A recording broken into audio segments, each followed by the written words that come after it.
ആ ഇൻ്റർവ്യൂവിൽ അച്ഛനോട് ഒരു വാചകം സ്വാമി പറഞ്ഞിരുന്നു, ഓൻ കൂടെ ഓൻ ഫാമിലി കൂടെ സ്വാമി എപ്പോൾ ഷാഡോ മാതിരി ഇരിക്കും, നീ കവലപ്പെടാതെ.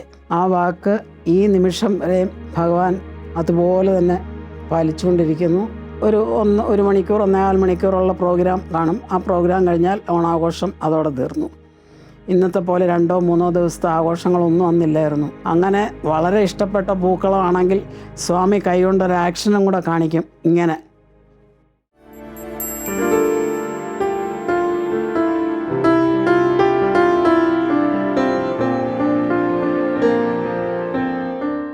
ഓം ശ്രീ സായിരാം. എൻ്റെ എല്ലാമായ ഭഗവാന്റെ തൃപ്പാദങ്ങളിൽ നമസ്കരിച്ചുകൊണ്ട് എൻ്റെ പഴയ കാലത്ത് ഓണത്തിനെക്കുറിച്ചുള്ള ചില ഓർമ്മകളാണ് പറയാൻ ആഗ്രഹിക്കുന്നത്. 1978 ആദ്യമായിട്ട് ഓണത്തിന് പോകുന്നത് തന്നെ. അതിനു മുമ്പ് ഞങ്ങളെങ്ങനെ പുട്ടപർത്തിയിലെത്തിയെന്നും കൂടി ഒന്ന് പറയാമെന്ന് വിചാരിക്കുന്നു.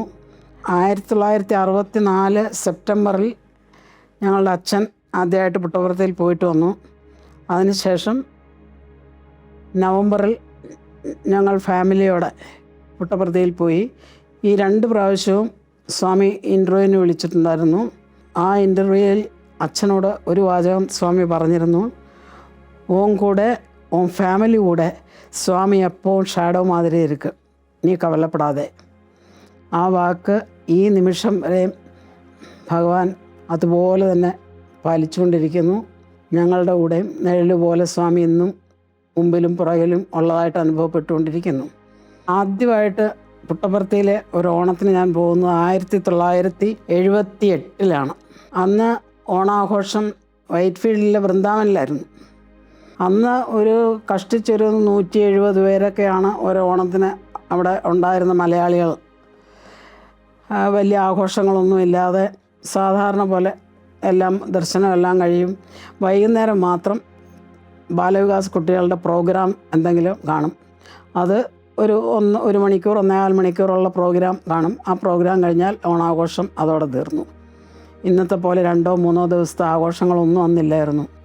അങ്ങനെ 78 ഓണാഘോഷത്തിന് ശേഷം പിന്നെ 79, 80 അങ്ങനെ കുറച്ച് വർഷങ്ങൾ അടുപ്പിച്ച് പോകാനുള്ള ഭാഗ്യം സ്വാമി തന്നു.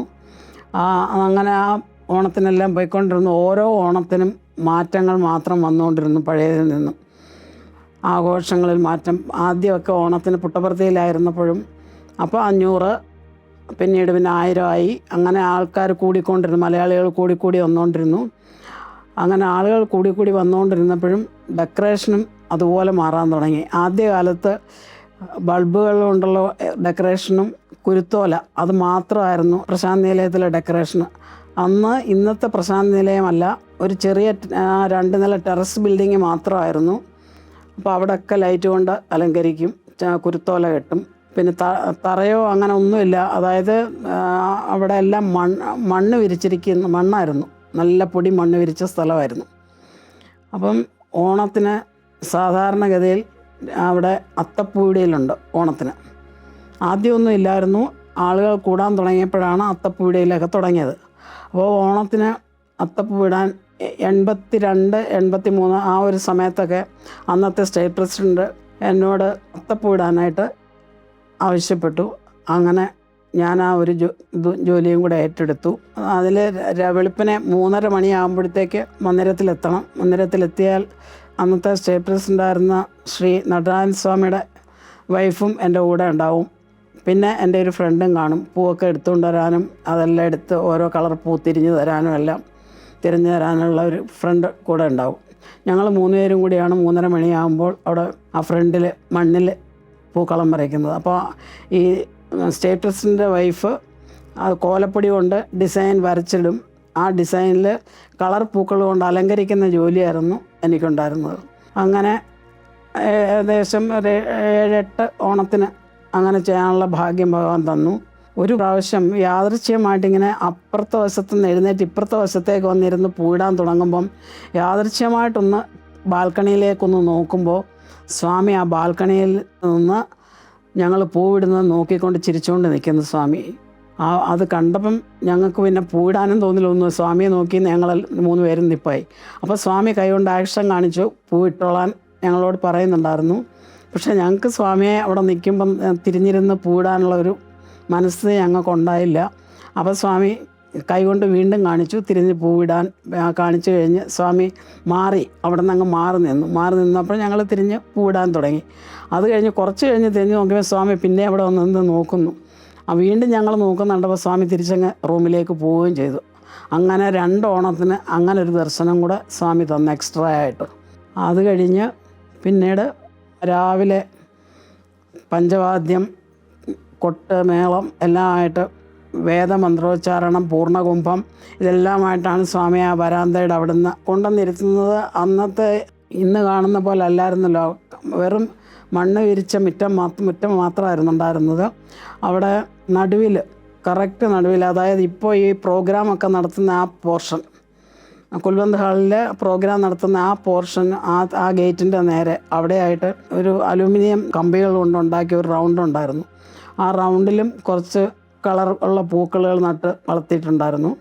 അതിൻ്റെ നടുവിൽ ഒരു വിരിഞ്ഞ താമര പോലെ നല്ല പൊക്കത്തിലൊരു വിളക്ക് ഇതേപോലെ ഈ വെള്ളി കളർ ഇതുകൊണ്ട് ഉണ്ടാക്കി ഇങ്ങനെ വെച്ചിട്ടുണ്ടായിരുന്നു. അതിൻ്റെ ആ റൗണ്ടിൻ്റെ ഇടതുവശത്താണ് സ്വാമിയുടെ സിംഹാസനം ഓണത്തിന് ഇട്ട് വെച്ചിരിക്കുന്നത്. അപ്പോൾ അതിൽ സ്വാമി ആ വരാന്തയിൽ നിന്ന് വേദമന്ത്രോച്ചാരണത്തിൻ്റെ കൊട്ടുമേളങ്ങളോടെയും ആഘോഷത്തോടു കൂടി സ്വാമി എതിരേറ്റു കൊണ്ടുവന്ന് അത് സ്ത്രീകളുടെ ഭാഗത്തുനിന്ന് കുരവ അങ്ങനെ എല്ലാ ആഘോഷത്തോടും കൂടി മലയാളികളുടെ ഒരു കേരളത്തിൽ നമ്മൾ നിൽക്കുന്ന ഒരു പ്രതീതിയാണ് നമുക്കുണ്ടാകുന്നത്. അങ്ങനെ കൊണ്ടുവന്ന് സ്വാമി ആ സിംഹാസനത്തിലിരിക്കും. സ്വാമിയുടെ പാദം വയ്ക്കുന്നതിൻ്റെ മുമ്പിലാണ് ഈ പൂക്കളം ഇട്ടിരിക്കുന്നത്. അവിടെ ഈ ഓണത്തപ്പനെയൊക്കെ അലങ്കരിച്ച് വെച്ചിട്ടുണ്ടായിരിക്കും. അതിൻ്റെ അവിടെയാണ് സ്വാമി ഇരിക്കുന്നത്. ആ പീഠത്തിൽ കാല് വെച്ച് പൂ ഇട്ടിരിക്കുന്നതെല്ലാം നോക്കിയിരിക്കും.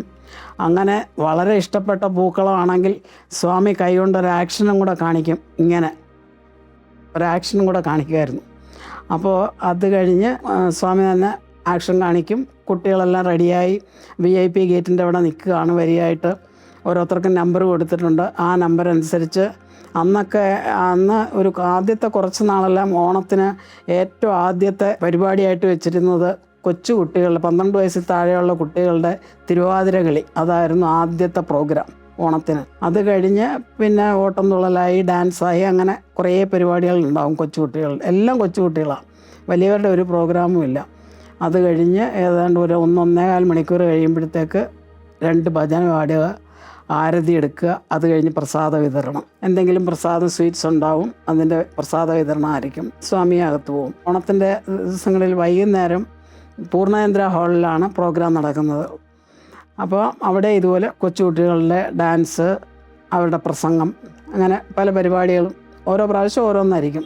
അതിൽ ഒരു പ്രാവശ്യം നമ്മുടെ കോട്ടയത്തെ കുടമാളൂർ കരുണാകരൻ നായർ എന്ന് പറയുന്ന അദ്ദേഹത്തിൻ്റെ കഥകളി ഒരു പ്രാവശ്യം ഓണത്തിന് വൈകുന്നേരം അവിടെ ഉണ്ടായിരുന്നു പൂർണ്ണചന്ദ്ര ഓഡിറ്റോറിയത്തിൽ. അങ്ങനെ ഓരോ പ്രോഗ്രാം മാറി മാറി കുട്ടികളുടെ പ്രോഗ്രാം നടത്തിക്കൊണ്ടിരിക്കും. പിന്നെ ഇതുപോലെ സ്പെഷ്യൽ പ്രോഗ്രാം എന്തെങ്കിലും ഉണ്ടെങ്കിൽ അത് പ്രത്യേകം അനൗൺസ് ചെയ്യും. അത് പൂർണ്ണചന്ദ്രയിലായിരിക്കും രാത്രി നടക്കുന്നത്. രാത്രി ഒരു 7-7:15 എല്ലാ പ്രോഗ്രാമും തീർത്തക്കണമായിരിക്കും പ്രോഗ്രാം അറേഞ്ച് ചെയ്തിരിക്കുന്നത്. അങ്ങനെ ഓണാഘോഷം പുട്ടപർത്തിയിൽ എന്ന് പറഞ്ഞാൽ അത് ഒരിക്കലും ശ്വാസമുള്ള കാലത്തോളം മറക്കാൻ പറ്റുന്ന ഒരു കാര്യമേ അല്ല. കാരണം അതിൽ ഏറ്റവും വലിയ ഒരു സന്തോഷം എന്താണെന്ന് വെച്ചാൽ സ്വാമി അതിലെല്ലാം പങ്കെടുക്കാനും അതെല്ലാം ചെയ്യാനും അതിനോട് പ്രവർത്തിക്കാനുമുള്ള ഭാഗ്യം ഒരുപാട് എനിക്ക് തന്നു എന്നുള്ളതാണ് ഏറ്റവും വലിയ എൻ്റെ സന്തോഷം. അങ്ങനെ ഏതാണ്ട് 10 ഓണത്തോളം പുട്ടപർത്തിയിൽ പോയി ഓണാഘോഷത്തിൽ പങ്കുചേരാനും അന്നത്തെ സർവീസ് ചെയ്യാനും എല്ലാം ഉള്ള ഭാഗ്യം ഭഗവാൻ തന്നു. പക്ഷേ അന്നൊക്കെ ഒരു കാര്യം ഉണ്ടായിരുന്നു. എല്ലാവരും പുട്ടപർത്തിയിൽ ഓണാഘോഷം നടന്നാൽ ഓണത്തിൻ്റെ അന്ന് രാത്രിയിൽ പൂർണ്ണചന്ദ്രയിലെ പ്രോഗ്രാം കഴിയുമ്പോൾ തൊട്ട് ബസ്സിൽ വന്നിരിക്കുന്നവരൊക്കെ തിരിച്ച് പുറപ്പെടാൻ തുടങ്ങും, യാത്ര പോകാൻ തുടങ്ങും തിരിച്ച്.